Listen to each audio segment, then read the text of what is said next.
प्रणाम मित्रों। तो चलिए हम लोग उसकी माँ नामक कहानी को आगे पढ़ते हैं। उसी समय मेरी पत्नी के साथ लाल की माँ वहाँ आई। उसके हाथ में एक पत्र था। अरे, मैं अपने को रोक ना सका। लाल की माँ, तुम तो बिल्कुल पीली पड़ गई हो। तुम इस तरह मेरी ओर निहारती हो मानो कुछ देखती ही नहीं हो। यह हाथ में क्या है? उसने चुपचाप पत्र मेरे हाथ में दे दिया। मैंने देखा उस पर जेल की मुहर थी। सजा सुनाने के बाद वह वहीं भेज दिया गया था, यह मुझे मालूम था। मैं पत्र निकालकर पढ़ने लगा। वह उसकी अंतिम चिट्ठी थी। मैंने कलेजा रुखाकर उसे जोर से पढ़ दिया। माँ, जिस दिन तुम्हें यह पत्र मिलेगा उसके सवेरे में बाल अरुण के किरण पथ पर चढ़कर उस ओर चला जाऊंगा। मैं चाहता तो अंत समय तुमसे मिल सकता था, मगर इससे क्या फायदा। मुझे विश्वास है तुम मेरी जन्म जन्मांतर की जननी ही रहोगी। मैं तुमसे दूर कहाँ जा सकता हूँ माँ। जब तक पवन सांस लेता है, सूर्य चमकता है, समुद्र लहराता है, तब तक कौन मुझे तुम्हारी करुणामय गोद से दूर खींच सकता है। दिवाकर थमा रहेगा, अरुण रथ लिए जमा रहेगा।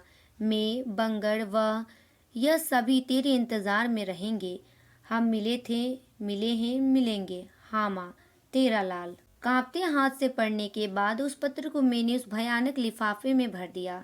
मेरी पत्नी की विकलता हिचकियों पर चढ़कर कमरे को करुणा से कपाने लगी, मगर वह जानकी ज्यों की त्यों लकड़ी पर झुकी पूरी खुली और भावहीन आंखों से मेरी ओर देखती रही, मानो वह उस कमरे में थी ही नहीं। क्षण भर बाद हाथ बढ़ाकर मौन भाषा में उसने पत्र मांगा और फिर बिना कुछ कहे कमरे के फाटक के बाहर हो गई, डुगुर डुगुर लाठी टेकती हुई। इसके बाद शून्य सा होकर मैं धम से कुर्सी पर गिर पड़ा। माथा चक्कर खाने लगा। उस पाजी लड़के के लिए नहीं, इस सरकार की क्रूरता के लिए भी नहीं, उस बेचारी भोली बूढ़ी जानकी लाल की माँ के लिए।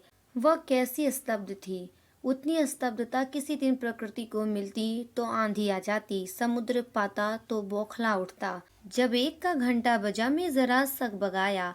ऐसा मालूम पड़ने लगा मानो हरारत पैदा हो गई है माथे में, छाती में, रग रग में। पत्नी ने आकर कहा, बैठे ही रहोगे, सोओगे नहीं। मैंने इशारे से उसे जाने का कहा। फिर मेजनी की जिल्द पर नजर गई, उसके ऊपर पड़े रबर पर भी, फिर अपने सुखों की, जमींदारी की, धनिक जीवन की और उस पुलिस अधिकारी की निर्दयी, नीरस, निस्सार आंखों की स्मृति कलेजे में कंपन भर गई। फिर रबर उठाकर मैंने उस पाजी का पेंसिल खचित नाम पुस्तक की छाती पर से मिटा डालना चाहा। मुझे सुनाई पड़ा, ऐसा लगा गोया लाल की माँ करा रही है। मैं रबर हाथ में लिए दहलते दिल से खिड़की की ओर बढ़ा। लाल के घर की ओर कान लगाने पर सुनाई ना पड़ा। मैं सोचने लगा, भ्रम होगा। वह अगर करहाती होती तो एकाध आवाज और अवश्य सुनाई पड़। वह करहाने वाली औरत है भी नहीं। रामनाथ के मरने पर भी उस तरह नहीं घिघियाई जैसे साधारण स्त्रियां ऐसे अवसरों पर तड़पा करती है। मैं पुनः सोचने लगा, वह उस नालायक के लिए क्या नहीं करती थी। खिलौने की तरह, आराध्य की तरह उसे दुलारती और संवारती फिरती थी। पर आह रे छोकरे, माँ। फिर वही आवाज, जरूर जानकी रो रही है, जरूर वही विकल, व्यथित, विवश बिलख रही है। हाय रे माँ, अभागिनी। वैसे ही पुकार रही है जैसे वह पाजी गाकर, मचलकर, स्वर को खींचकर उसे पुकारता था। अंधेरा धूमिल हुआ, फीका पड़ा, मिट चला। उषा पीली हुई, लाल हुई। रवि रथ लेकर वहां क्षितिज से उस छोर पर आकर पवित्र मन से खड़ा हो गया। मुझे लाल के पत्र की याद आ गई। फिर जानकी ने करहा कर कहा, माँ। मानो लाल पुकार रहा था, मानो जानकी प्रतिध्वनि की तरह उसी पुकार को गा रही थी। मेरी छाती धक धक करने लगी। मैंने नौकर को पुकार कर कहा, देखो तो लाल की माँ क्या कर रही है।